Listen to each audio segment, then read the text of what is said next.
민족 선조 초기에 살았던 분이에요. 이 당시가 굉장히 정치적으로 사화가 일어나는 시기였기 때문에 그 사화가 일어나는 시기에 그 일생을 어떻게 살아가느냐, 이런 게 중요한 거죠.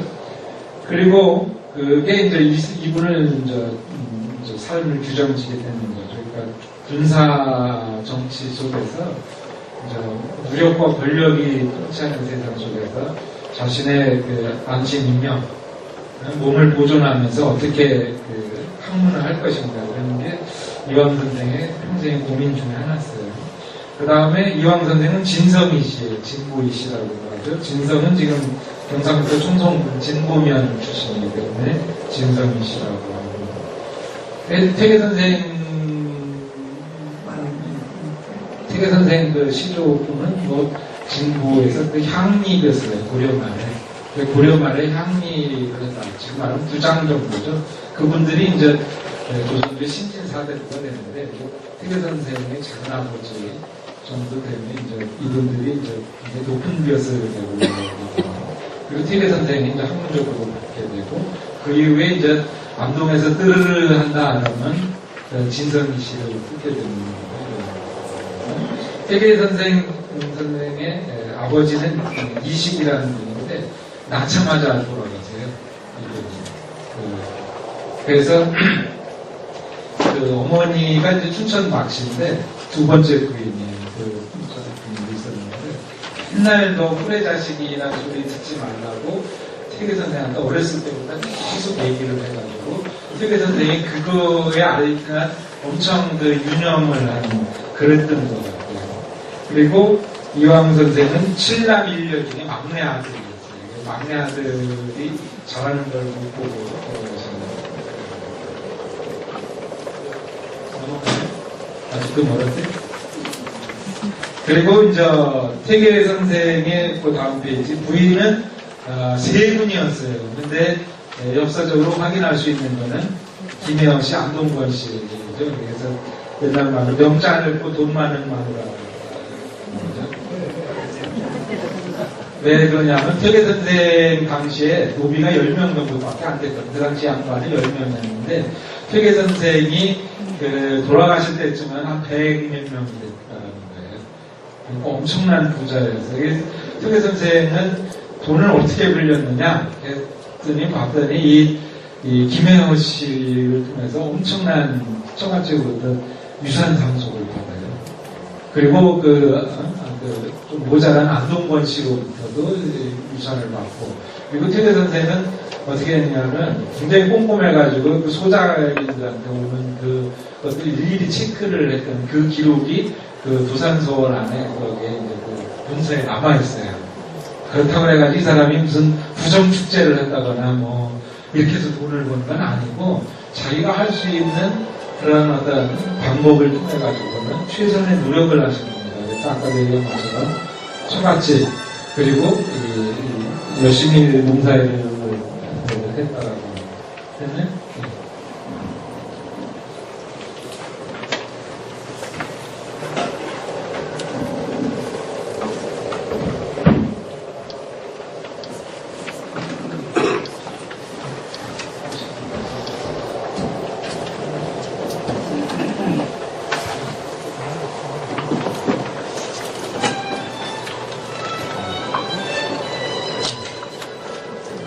제가 안 오도록 여기 쫓고 있어요.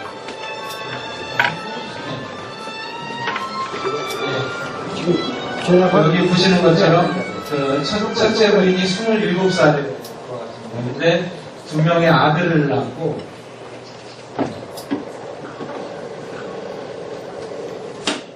그리고 이제 이 안동권 씨는 쫓아 이제 굉장히 모자란 사람이 그래가지고 제사 지내는 데 가가지고 제사 이렇게 음식 같은 것도 집어먹고, 태계 선생 도포자락에 하얀 도포자락에 빨간 옷 기울먹고 그래가지고 했다는 그 유명한 안동권 씨인데, 안동권 씨는 일찍 돌아가시고 그 부인도 46세에 돌아가셨고, 아까도 얘기한 것처럼 그리고 자식으로는 2명의 아들과 그리고 첩에게서 하나의 아들을 뒀어요. 태계 선생도 첩을 두었다라고 하는 사실을 우리가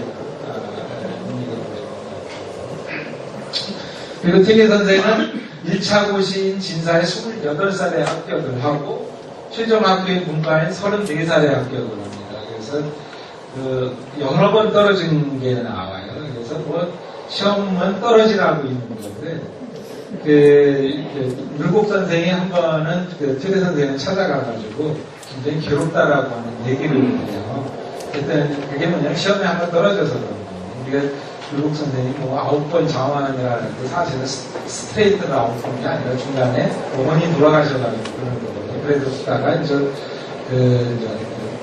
처갓집에 들렀다가 이제 같이 퇴계 선생을 배워가지고 한다는 편지를 보내는데 저 괴롭습니다 그랬더니 뭘 시험에 한 번 떨어져가지고 그렇게 괴로워하느냐고.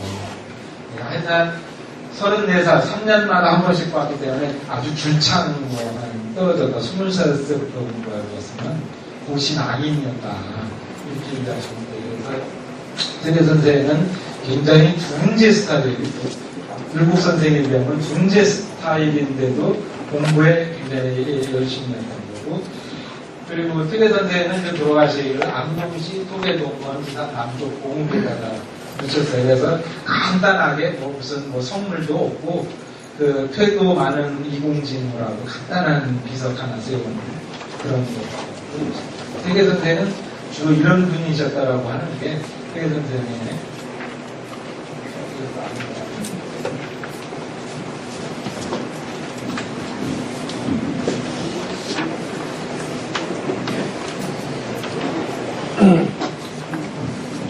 따라 이게 완전히 하는데,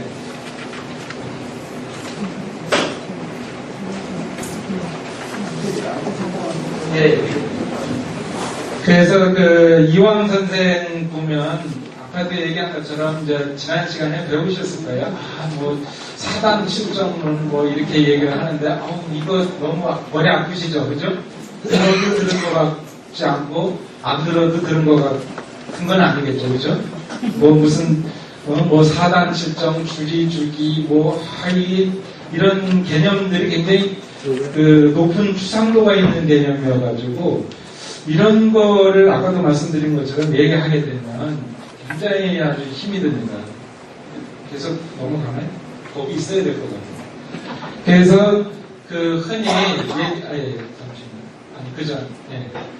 그래서 이황의 철학하면 주리, 사단, 실정 이런 얘기들을 많이 합니다. 근데 그거는 앞의 시간에서 다 들었기 때문에 제가 더 이상 설명드릴 건 없고, 퇴계 선생이 인격적으로 훌륭한 분이다라고 하는 거죠. 그 훌륭한 분이다라고 하는 걸 퇴계 선생 문집에 보면 있습니다. 이걸 보시면 만약 분노가 다른 사람 때문에 발동한 경우라면 제지하는 것이 쉽지만 집안 사람 때문에 발동하는 경우라면 제지하기 어렵다. 집안 사람에 대해 책망하는 바가 본래 무겁고 또 내 수하에 있기 때문에 분노가 심한 데 이르기 쉽고 제지하는 것을 달가워하지 않는데, 대저 이건 모두가 공부가 무르익지 않아서 네가 길을 제어하지 못하고 정욕에 맡겨 인을 해치는 병통을 면하지 못하는 것이다. 10년 동안 주문불출하고 독서하는 즐거움이 있었으니 이것은 하나의 정이라는 글자에 해당시켜서는 안 되고 성정지기를 합쳐보야 그 무거운 의미를 알 수 있다. 무슨 얘기냐? 사람이 분노를 하게 되는 경우에는 다른 사람한테 어떻게 해요? 네? 그냥 제지하는 게 쉽다라고 하는 거예요. 그렇죠? 내가 참아야지. 네? 이거는 분노라고 하는 게 뭐냐면 사람과 사람 사이 관계 속에서만 이루어진다. 혼자도 하지만 혼자는 표출을 하기 싫어요. 뻥한데 칠 수가 있어요. 그렇지만 사람과 사람 사이 관계에서 일어나게 되는 경우에는 어떻게 해요? 이거를 표출을 한다는 거죠. 그렇죠? 그런데 집안 사람의 경우에는 어떻느냐라는 거예요. 그렇죠? 그냥 어떻게 해요? 이거는 자기 부모건 자기 자식이건 그대로다가 나가기 쉽다는 거예요. 이게 공부가 어렵다라고 하는 거죠. 그러니까 사람의 감정, 그 중에서도 분노라고 하는 게 사람을 해치는, 몸을 해치는 가장 심한 거거든요. 그래서 옛날 사람들이 공부하는 양생의 비법 중에 제일 중요한 게 분노를 삭혀라라는 말이 가장 중요한 양생 중에 하나인데, 그 분노라고 하는 게 집안 사람, 그러니까 다른 사람, 집 이외의 사람들의 경우에는 어떻게 해요? 그거는 남보기 위한 거지만 쉽지만 자기 애새끼한테 말 안 들으면 어떻게 해요? 이거 죽일 수도 없고 그죠? 참 그렇다라고 하는 거예요.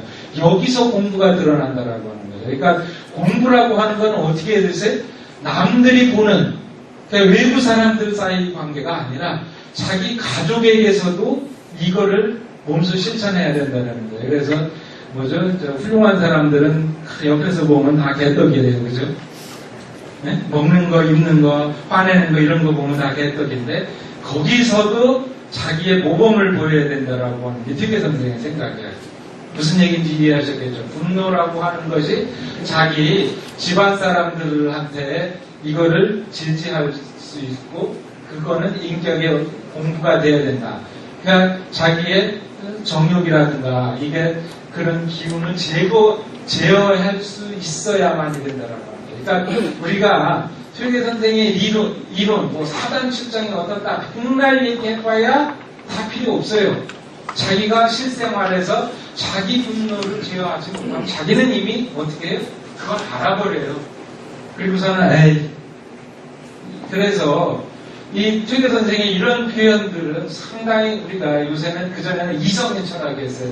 사람이 마땅히 무엇을 해야 한다. 라고 하는 이성의 철학이었거든요. 사실 그게 맞아요. 그렇지만 그 이성의 철학에 동반이 돼가지고 사람의 감정이라고 하는 것들을 어떻게 해야 되느냐. 그 감정을 마음대로 발산해야 되느냐. 그건 아니다라고 하는 거거든요. 그거는 중요하긴 하지만 그 감정의 조절이라고 하는 문제. 그거를 가족하고 타인과의 관계를 대비해서 제자한테 얘기하는 거 보면 이 사람이 어느 정도의 깊이가 있는 인물이다라고 하는 걸 알 수가 있다. 그러니까 우리가 형이상학적 이론으로부터 일상생활이 나오는 게 아니라 이런 일상생활이 뒷받침되었기 때문에 최계 선생이라고 하는 훌륭한 이론가가 나올 수 있었다라고 하는 걸 제가 말씀드리는 겁니다. 그 다음에 응접을 한번 보시겠어요? 요즘 평소에 응접하는 사이 전부말들이 세속의 폐습을 따르다가 스스로 잘못을 범하게 되는 것이 10가지 중에 6, 7가지가 됩니다. 현재 처세하기 어려움을 알았다든가 또 법도의 엄격함을 탄식하다든가 외모가 흐트러지면 마음도 변한다 등의 말을 하는데 이것이야말로 우리들에게서 작은 병이 아니니 마땅히 고쳐야 합니다.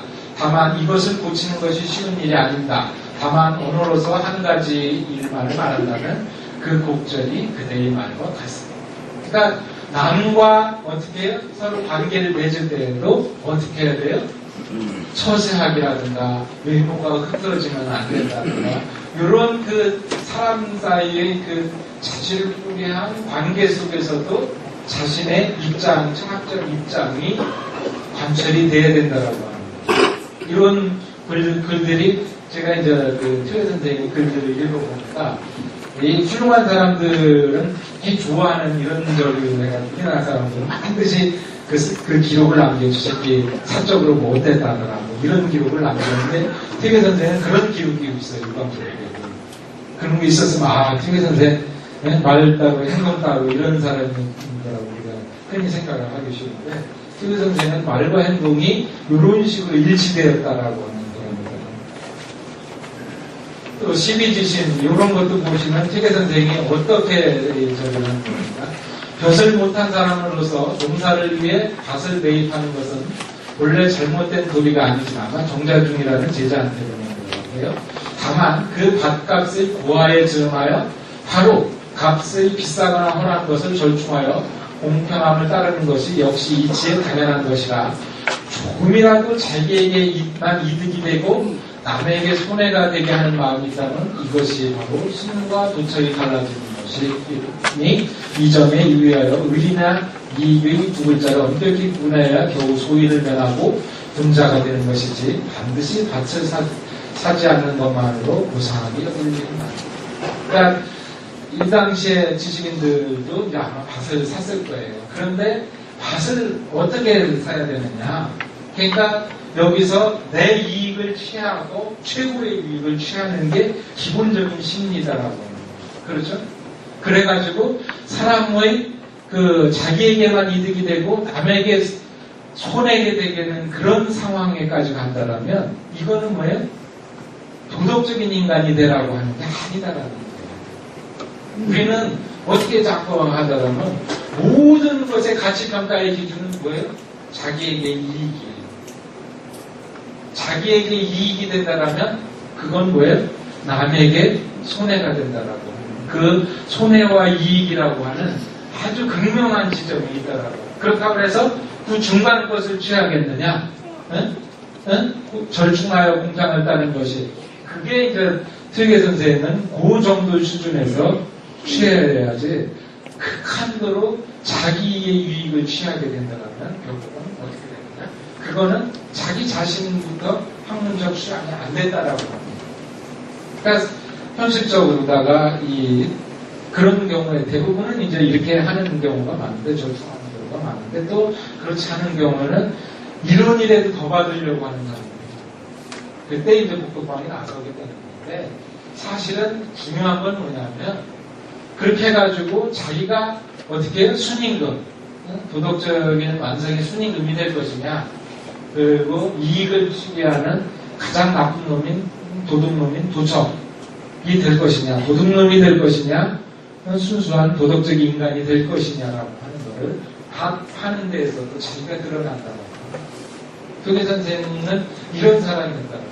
그러니까 이렇게 얘기를 했으면 이게 뭐 그렇다고 해가지고 가서 사지 말라 이런 게 아니라 적당한 수준에서 네가 취해야지. 왜냐하면 최계 선생한테 오는 정도의 사람들이랑 굉장히 높은 그 대학원 과정의 이상의 사람들이에요. 그런 사람들 속에서 그러면 양반이었거든요.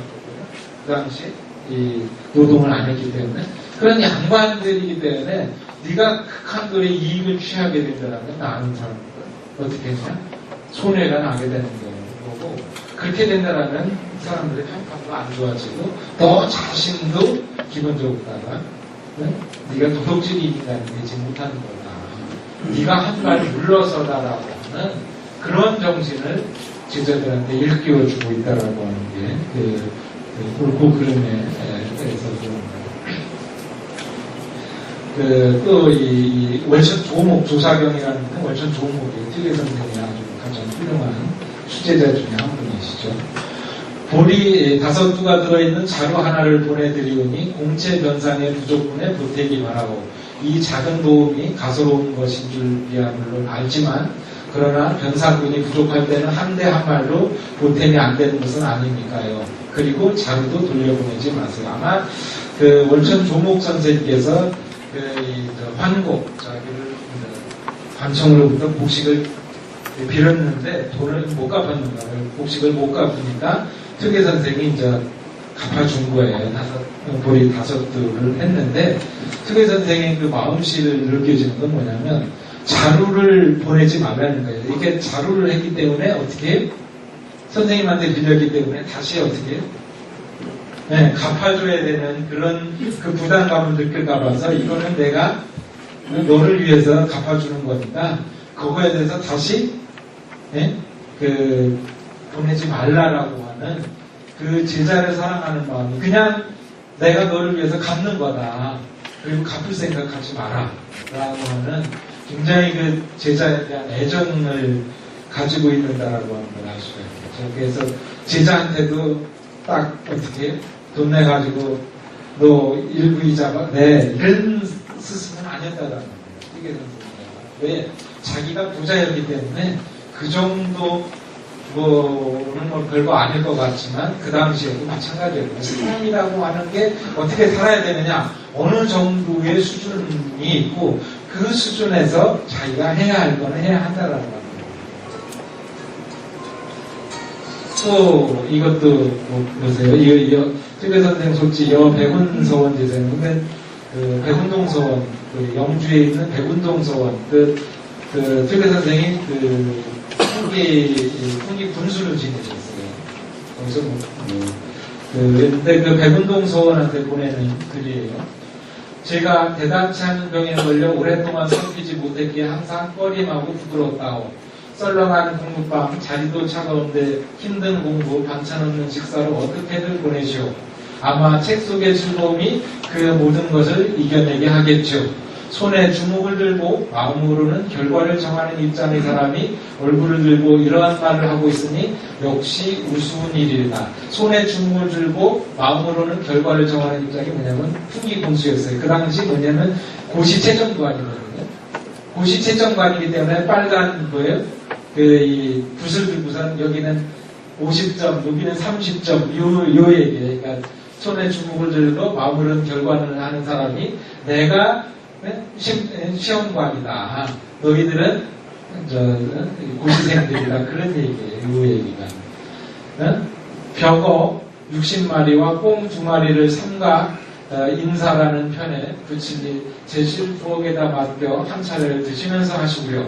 신체 보증 정신 단련 오직 그것을 바라면서 자세한 말 다 하지 않겠습니다. 뭐 굉장한 인격의 저기를 보여줄 수 있는 그런 분이죠. 그죠? 그러니까 내가 그 시험관이기 때문에 어떻게 해야 니들은 다 을이야. 을은 나한테 와서 어떻게 이런 얘기가 아니에요. 니들 열심히 공부하고 있지 않느냐. 내가 비록 시험관이긴 하지만 니들 그렇게 하면 몸 상할 테니까 물고기하고 꽁 2마리 보낼 테니까 그거 갖고 나눠 열심히 원기부양해달라고. 뜨개 선생이 넉넉한 마음가짐 볼 수가 있는 거예요. 그러니까 시험관이 어디 그래요? 어디 도지사가 어디 대구시장이 어디 공부하는 학생들 뭐 장학금 띡 주고 말지 어디 음식 이렇게 하는 경우 봤어요? 이런 거 배워야 돼. 그러니까 퇴계 선생의 인간성이 이렇다라는 게 그러니까 퇴계 하지만 바로 이런 정신이 있는데 그러니까 자기가 적어도 갑의 정신으로 갑의 주의에서 끝까지 그걸 살지는 않았다는 거예요.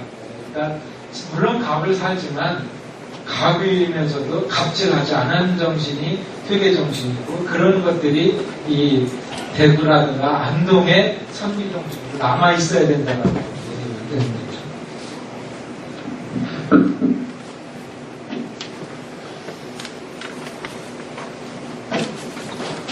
과거와 학문 공부예요. 서차를 받고 부모님을 모시는 것과 학업에 있어 좋은 일이 날로 더해간다는 것을 알고서 많은 위안이 되었어. 그대는 이번 과거의 실패를 보고 방은 이미 끝이 나는데 이제 합격자 발표 다 끝났다는 거예요. 앞으로 더욱더 학업에 노력하여 다음 춘시를 바라볼 것이지 너무 조급하게 덕성을 해치는 일이 없게 해야 될 것이오. 그러니까 너 시험 한번 떨어졌다고 그런 거 너무 걱정하지 마라. 다음 시험은 꼭 기다리고 있어. 다음 시험은 그냥 3년에 한 번씩 봤거든요. 33명을 뽑았어요. 그래서 그 조선시대에 과거에 합격했다라고 하는 건 그건 엄청난 그 지위를 얻는 거였거든요. 그래서 뭐 군역도 면제가 되고 세금도 면제가 되고 그리고 또 뭐 일자리가 보장되고 이러는 거예요. 많은 사람들이 거기에다가 했는 건데 보내온 서찰에 의하면 여기 못 오는 것을 한탄하고 있는데 그것은 그렇지 않다고. 왜냐하면 도산서당이에요. 지금 도산서원이죠. 그죠? 그 도산서원은 선조임금이 그 특혜 선생님 돌아가시고 난 다음에 이제 지어준 거거든요. 그 밑에 도산서원 밑에 도산서당이라고 공짜 건물 조그마한 건물이 있어요. 그게 원래 특혜 선생님이 지은 거고 원래의 도산서당이 그거였고 특혜 선생님 돌아가시고 난 다음에 이제 삐까번쩍하게 지은데 그게 도산서원이에요. 원래는 도산서당이에요. 그러니까 도산서당에 이제 저 와서 공부를 하려고 그랬는데 누가 그렇게 해서 특혜 선생은 거기 와서 이게 공부하지 말라 그 얘기예요. 왜냐하면 여기는 과거 공부하기 위해서 과거 합격하기 위한 고시 준비하는 데가 아니다라는 거예요. 무슨 얘기인지 아시겠어요? 왜냐하면 여기서는 과거 공부에 대해서는 전혀 공부 진작하는 일이 없음을 일찍이 눈으로 공부하니와 여기 와서 삼노 그 겨울을 헛보낼 것이기 때문이야. 겨울 3번을 보낼 것이기 때문에. 그러니까 무슨 얘기냐? 도산서당이라고 하는데 여기는 진짜 공부를 위한 성리학을 공부하게 철학을 공부하는 것이지 과거 공부하기 위해서 오지 말라는 얘기예요. 여기 보면은 퇴계 선생한테 물론 그렇겠죠. 퇴계 선생을 통해가지고 추천장을 받아가지고 뭐 이렇게 하려고 네가 생각하고 있는데 나는 고시 공부하고는 전혀 거리가 있는 사람이다. 그렇지만 그렇다고 해서 너 고시 공부하지 말라는 건 아니다라는 얘기예요. 고시 공부 좀 하라는 얘기예요. 왜? 조선사회에서 고시 공부 아까도 말씀한 것처럼 집안을 빛내기 위해서 고시 공부를 해라는 얘기예요. 그런데 그렇다고 그래가지고 여와서는 하지 말라는 거예요. 조선서당은 고시 공부하는 데가 아니라 진정한 철학을 위하기 위한 거예요. 내가 최계 선생님 당시에도 철학 공부한다? 그러면 그거 웃기는 사람이에요. 지금도 그렇죠? 철학 공부? 이거 뭐 이렇게 대책이 없는 걸로 얘기합니다. 그래서 철학 공부라고 하는 거는 그거는 따로 된 그런 합숙소가 필요한 거고 네가 있는 그런 신림동 고시원 이런 데 가서 공부를 해라. 여기는 그런 거 공부하는 데가 아니다. 그렇지만 너 공부하는 걸 말리지는 않겠다. 이런 얘기. 과거 공부하고 학문 공부를 구별을 하는 거고 그리고 과거 공부를 인정을 해주겠다는 거예요.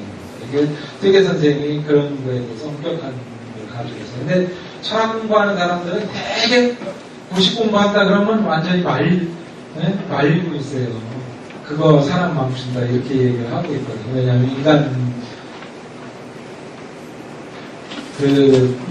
지나보셨으면 알겠지만 이 무수하게 이게 고시 공부를 했다. 어디 국회의원을 했다. 여러분들 국회의원 뭐 다 모르지만 여러분도 다 연세가 오래되셨지만 젊은 사람들 HR이 누군지 아세요? 모르죠? 네? HR이 나는 새도 떨어뜨린다라는 이불학 씨 아니에요? 이불학 씨 몰라요. 그러니까 여기 5, 60대 이상들은 이불학이라고 하면 진짜 나는 새도 떨어뜨렸다는 사람인데 이불학 씨도 갔어요. 이불학이 누군지 몰라요. 그러니까 당대에 잘 먹고 잘 사는 끝이에요. 물론 그렇게 산다라고 한다는 건데 당대에 잘 먹고 잘 사는 사람들은 뭐 어떻게 해요? 그걸로 끝내주는 거예요. 역사는 반드시 그런 사람들을 기억해 주지 않아요.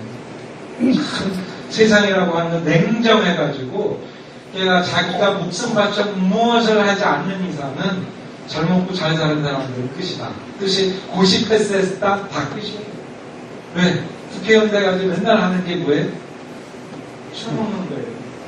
그래서 골로 일찍 가기 쉬워요. 맨날 사람들 와가지고 탄주 마시고 그렇게 해가지고 얼굴 벌게 해가지고 돌아다니는 거예요. 아니 대구 시내 국회의원들이 얼마나 많았겠어요. 근데 10년만 가면 다 없어지는 거예요. 그 사람들이 있었나? 없었다라고 하는 거예요. 그러니까 요새 세상이 다 돈이다, 당대의 권력이다, 영광이다 이런 걸 누리려고 하는 거예요. 맞아요. 인간의 기본적인 심성이 그런 걸 추구하게 돼 있는데 철학이라고 하는 거는 그보다 더 넘어서는 걸 추구하는 거예요. 그러니까 그보다 더 넘어서는 걸 추구해야 되는데 세상이 거꾸로 돼가지고 물론 조선시대에도 다 당대 영점을 추구를 했어요. 그렇지만 그래도 가치는 그래도 인간된 길에 있거든요. 근데 지금은 그 반대가 돼가지고 인간된 길, 그거 웃기는 거 하지마. 당대 영광이 되는 길. 근데 당대 영광이 돼봤자 결국 HR밖에 없대요. HR 아들도 구속됐어요. 왜? 그 아버지한테 배운 게 뭐예요? 맨날 콩고물로 정치하는 거 배웠으니까. 또 무슨 비리어로 해가지고 구속됐거든요.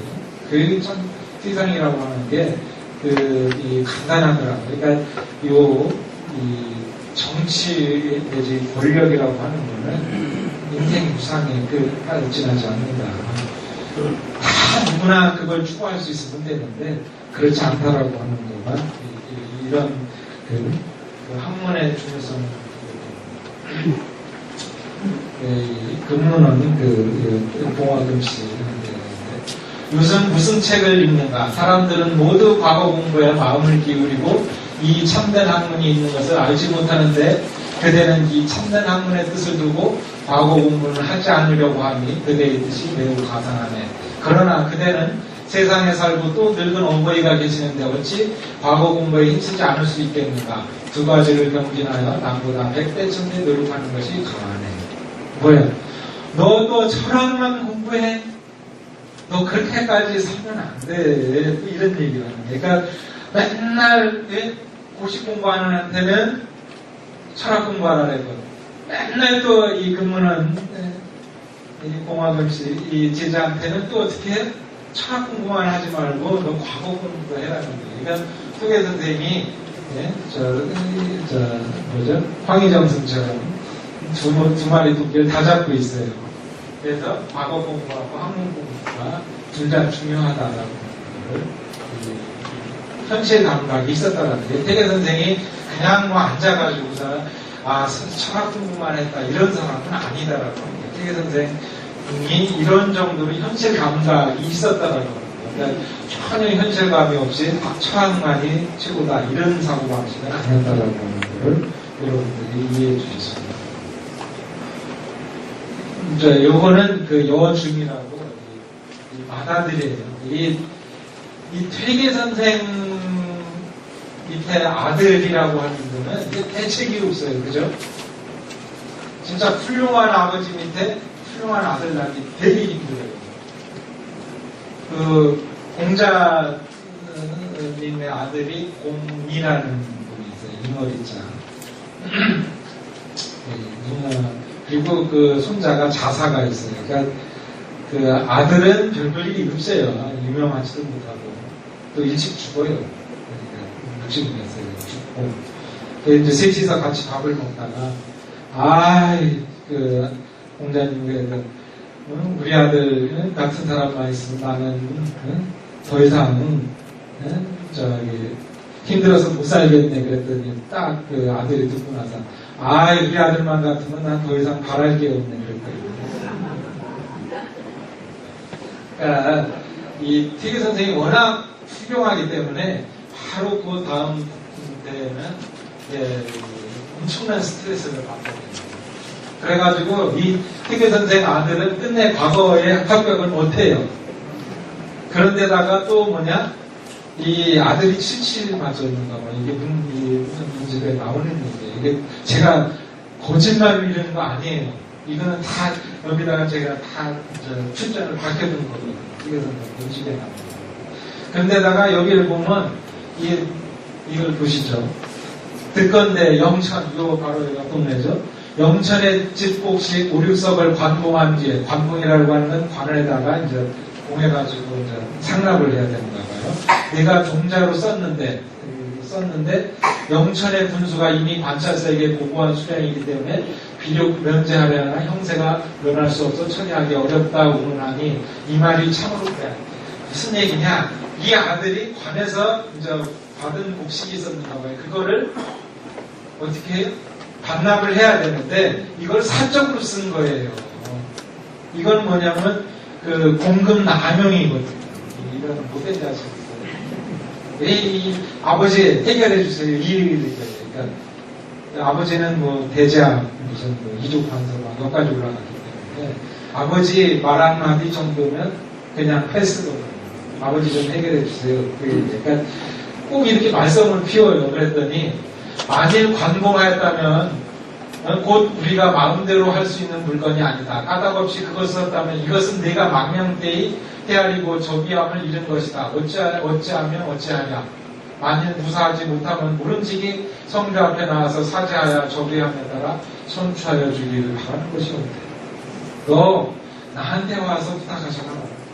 네가 잘못했으면 영천 군수한테 가가지고 제가 이거 공금 남용했으니까 곡식을 사적으로 썼으니까 이거 제가 잘못한 것입니다. 제가 벌을 받겠습니다. 이래야지 아버지 영천 군수한테 말해서 저 좀 어떻게 해주세요. 요새 대부분의 공직자들 다 이렇게 해요. 그죠? 아버지 해결해 주세요. 근데 어떻게 해요? 태계 선생은 네가 해결해. 이 아들이 이러는 거였어요. 엄청 스트레스 받았어요. 그러다가 또 나중에 아버지 빼고다가 어디 조그만한데 분수도 하거든요. 그래도 몇 년 하다 말아요.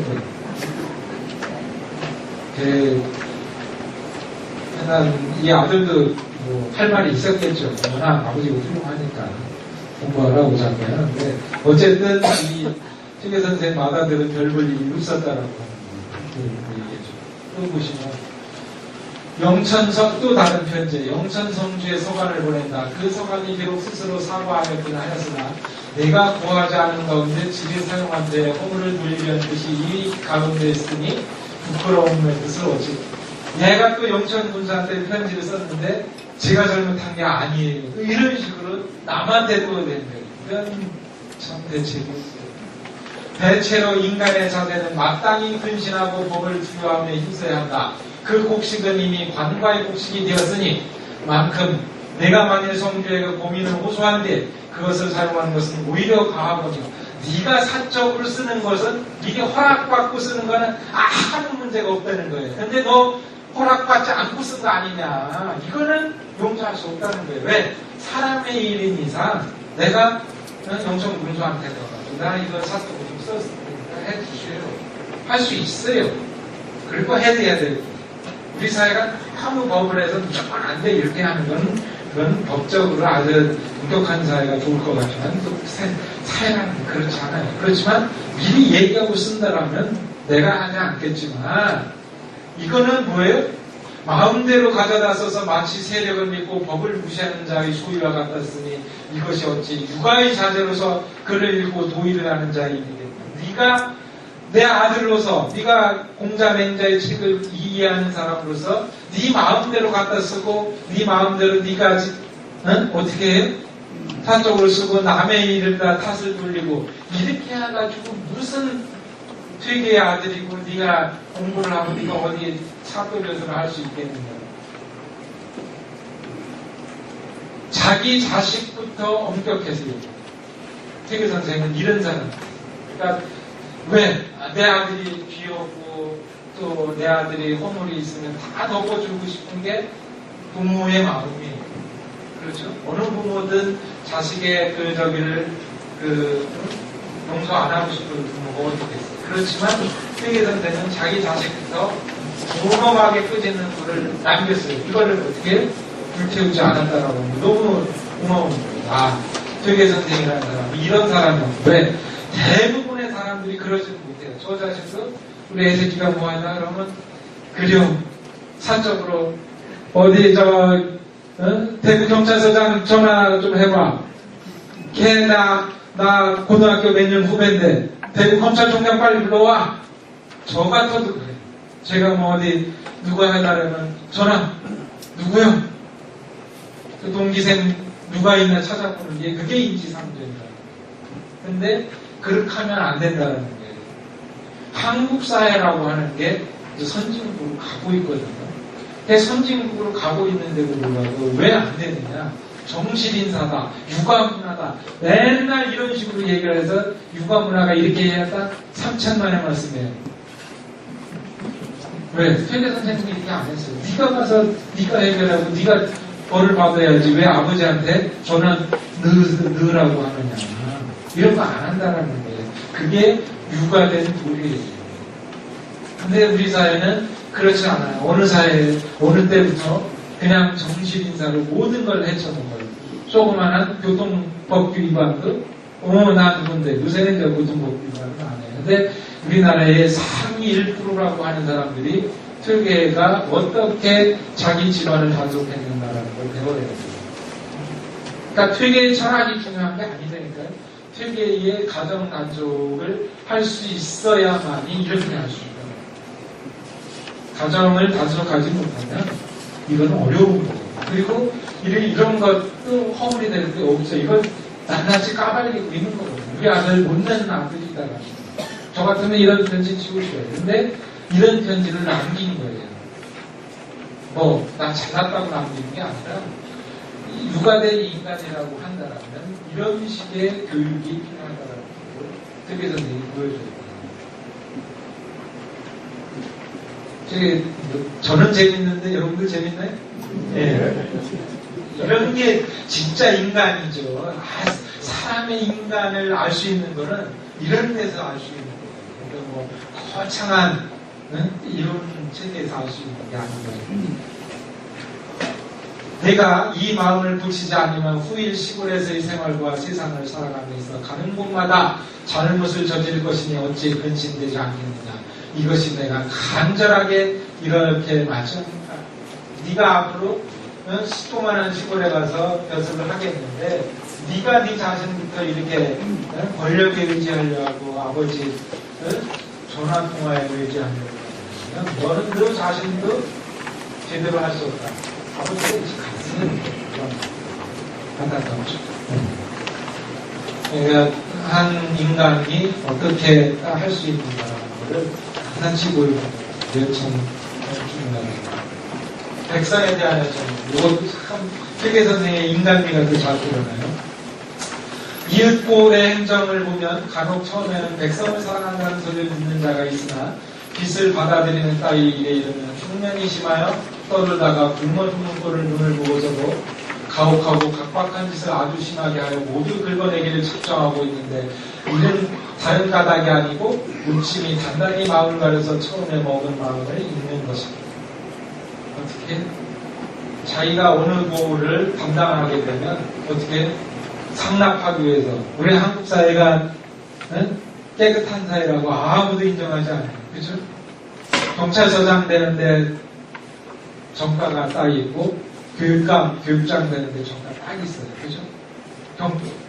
파출소장 되는데 정가 있고 또 어디 조만한 암자 주지도 다 정가가 있는 거예요. 그렇죠?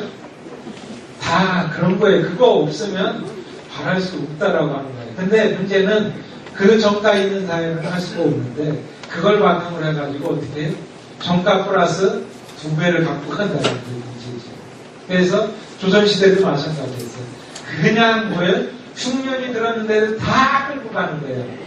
요때 한 번 해먹을 거야. 그래서 인마이 포켓으로 뭐죠? 전관기를 통해서 그냥 몇십억, 몇백억 한탕 하나예요.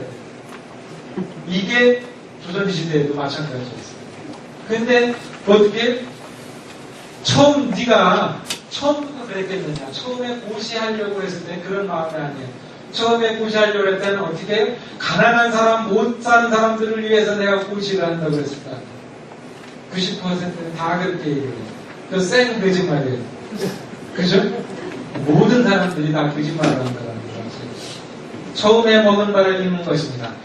이와 같은 일은 그대의 견해 염려하는 바는 아니지만 그러나 지나친 걱정을 하지 않을 수 없으니 아마 십분 짐작하여 깨달음이 옳은 것이요 국가의 국식을 걷어들이지 않을 수 없으니 반드시 채우기를 구하여 백성들에게 잔인한 행정은 가하지 않을 것이 좋은 것입니다. 그러니까 네가 황국을 빌려준다 해서 백성들한테 그냥 탈탈 해가지고 플러스 알파를 하지 말라. 이렇게 해가지고 백성들한테 좋은 소리 못 듣는다. 이게 최고 선생님 생각입니다. 또 다른 제가 읽었는데 우러러 번거롭게 죄송합니다만 향조 구찬숙이 유학을 업으로 삼아 얻은 중 문병을 얻어서 양의 간을 먹고자 하는데 여기에는 흰 염소를 써야 합니다. 아마 염소를 먹어야 되는 흰 염소, 검은 염소가 큰 염소가 하운데 그가 구하여 놓은 것이 검은 염소에서 그의 아버지가 못내 절박해 하다가 비군의 흰 염소가 많이 있다는 소문을 듣고 바꾸어 썼으면 하는데 하도 간곡히 졸라대기 때문에 감히 불어러 바꾸어 드리는 것입니다.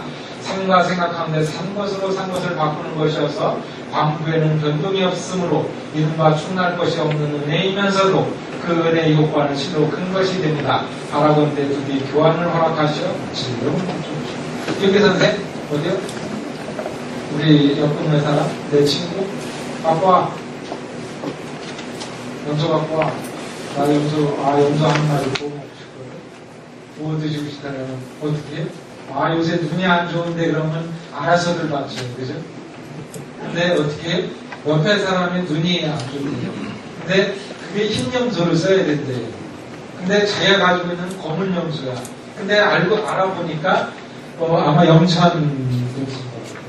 영천군수, 영천관할내에 흰 염소가 있대. 그래서 이거 좀 바꿔줘라. 흰 염소든 검은 염소든 그게 염소장만 쓰여 있으면 상관이 있지 않겠느냐. 그게 중요한 거예요. 그러니까 저 사람에 대한 애정이에요, 애정. 내가 그렇게 할 필요 없거든요. 그냥 알아서 해 이렇게 하는 게 아니라 저 사람이 아프다니까 저 아픈 그런 측은지심이 우러나오니까 자기가 할 수 있는 동원을 해서 법을 벗어나지 않는다라면 저 사람이 병을 구해주고 싶은데 그게 인지상정이에요. 그러니까 인간의 사단, 도덕적인 측은지심이 발동한다라고 하는 거는 바로 이런 거예요. 그냥 옆 사람이 굶어 죽던 말든 이렇게 되지 않는다는 거예요. 그러니까 제일 먼저는 그 마음이 있어야 되고 두 번째는 제도적으로다는 요새 그 세월호 사태인데 세월호 사태의 가장 큰 문제가 뭐냐면 저는 우리 사회의 이 마음도 그렇지만 제도가 문제가 뭐냐면 그 이제 세월호가 이제 넘어갔잖아요. 그때 이제 해병 1, 2, 3정이 도착을 했거든요. 그때 아무도 안 갔어요. 경주에 그 전에 경주에 리조트에서 무너졌는데도 소방대원들이 안 들어갔어요. 아침에 올 때까지 눈만 쓸고 있어요. 그리고 동해안에 임병장 사건이 있었죠. 그래서 했는데도 6시간이 지난 다음에 왜? 총 맞고 1, 2, 3정이 있어도 안 들어가요. 자기가 죽을까봐. 자기가 죽으면 아무리 저게 수백 명, 수천 명이다. 못 가요. 왜? 그런 사람들한테는 어떻게 해요? 의사상자를 가서 1억 원밖에 안 줘요. 자기 목숨 하나가 1억 원인 끝이에요. 근데 자기한테 줄줄이 다닌 자식들이 있다라면 그걸 어떻게 해야 돼요? 최소한 지하철에 코너 하나는 줘야 돼요. 그게 대한민국이 국가로서 존립을 해야 됩니다. 그러니까 우리가 사당, 측은지심 그런 마음도 중요하지만 제도적으로 어떻게 해요? 그런 의사상들 진짜 자기 목숨을 추배와같이 버린 사람들한테 평생 먹고 사는 만큼 자식들이 먹고 사는 만큼의 저기를 해줘야만이 그게 대한민국입니다. 그런 대한민국이 되지 않으면 앞으로 이런 사태는 계속 이루어져요. 왜? 해경도 안 구할 것이고 소방서도 안 구해요. 왜? 자기가 죽는 거예요. 자기가 죽는 건 가족이 무너지는 거고 가족 생계가 파탄이 나는데 이 대한민국이라는 나라가 조금 더 선진사회로 간다라고 하면 바로 이 도덕적인 마음 플러스 제도적인 완비가 필요하다라고 이게 측은지심이 발동한다라고 하는 거예요. 측은지심이 발동하는 굉장히 중요한 거거든요. 이런 정신이 바로 퇴계를 이끌어가고 있다. 측은지심이 있어야 되겠다라고 합니다. 그래서 이제 제가 다시 생각해보는 이왕철학의 가능성 여기서 이제 이런 걸 통해서 우리는 실존적 경험, 이 나의 경험을 주목하는 이왕의 모습이다. 그러니까 퇴계는 남을 통해서 얘기하지 않아요. 그리고 보편적인 차원에서 얘기하지 않아요. 자기의 어떻게 해요? 아까 얘기한 자기 아들, 자기 친구, 자기 개개인의 분노 이런 것들을 통해서 자기 차원을 설명하는 얘기예요. 이처럼 이왕은 실전적 경험과 공부, 애정을 중시했다고 볼 수 있어요. 그렇기 때문에 그는 사칠론에 관심을 가졌던 거죠. 사칠론, 사단 실정론이라는 것은 삶 속에서 드러날 수밖에 없는 우리 마음이나 감정의 불량사. 측은지심, 수고지심, 사양지심, 시비지심이라는 도덕적인 마음이 있고 또 희노애락, 애호욕이라고 하는 일반적인 그 감정이 있는데 그런 감정들을 어떻게 분류하느냐 자기의 실존적인 경험 속에서 이게 나온다는 거예요. 그래서 또한 사단 실정론에 관심을 가졌기 때문에 그는 리가 발동한다는 거예요. 그러니까 어떻게 해요? 자기가 영천 군수한테 직접 가져오너라 이렇게 하지 않고서도 옆에 친한 친구의 사람한테 해달라고 부탁을 하는 그런 마음이 발동하는 거예요. 그런 리발서를 주장하는 겁니다. 도덕적 마음으로서의 사단은 인간의 인체적 경향성과 반하는 것이기 때문에 그것과는 상비는 거에서 유리한다는 것이다. 그래서 인간의 도덕적인 마음은 리에서 발동하는 것이고 인간의 실정이라고 하는 건 기에서 발동하는 것이다. 그래서 그는 사단이란 리에서 반하는 것이라고 주장합니다.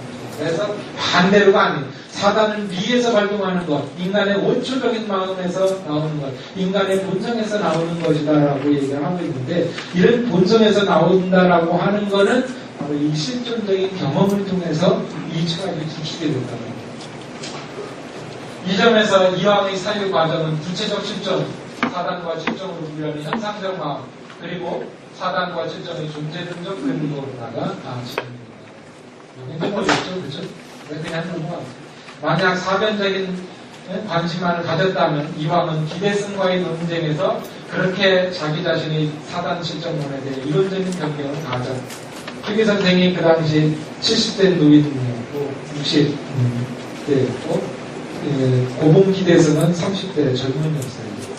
그의 7년간 무려 논쟁을 했거든요. 사단 실정론. 젊은 제자가 스승한테 대해서 대놓고 반박을 했어요. 그래서 태계 선생이 중간에 하도 힘들어가지고 제자들한테, 다른 제자한테 쟤 좀 말려줘요. 그렇게 가서 쟤 좀 그만하라고 가지고. 왜? 하도 씹어대요. 선생님이 틀렸어요. 근데 태계 선생은 한 번도 제자를 비난하지 않았어요. 존경을 했다. 그러니까 자기 이론을 치고받고 오는 그런 제자들을 70대 노인으로서 어떻게 끝까지 존경, 예의를 지켰다라고 하는 게 되게 크게 지금은 그렇잖아요. 지금은 젊은 재학생이 저를 했다? 너는 오늘부터 파문이야. 너는 내 제자 아니야. 가. 너는 가. 제자. 이렇게 하는 게 지금의 대학이에요. 그리고 대부분의 사람들이 그렇더라고요. 인격이 뒷받침되지 않는다. 왜 태계 선생이 대단한 거라는 그러니까 자신의 실존에 대한 정확한 반성과 인식은 그러하려고 그것을 설명할 수 있는 이론들에 대한 열린 마음을 가능해야 돼.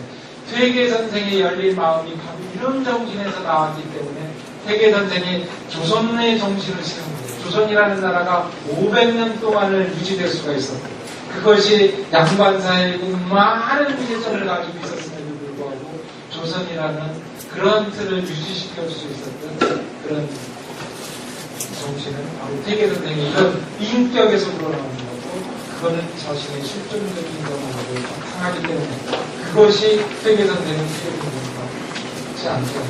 그런 느낌입니다.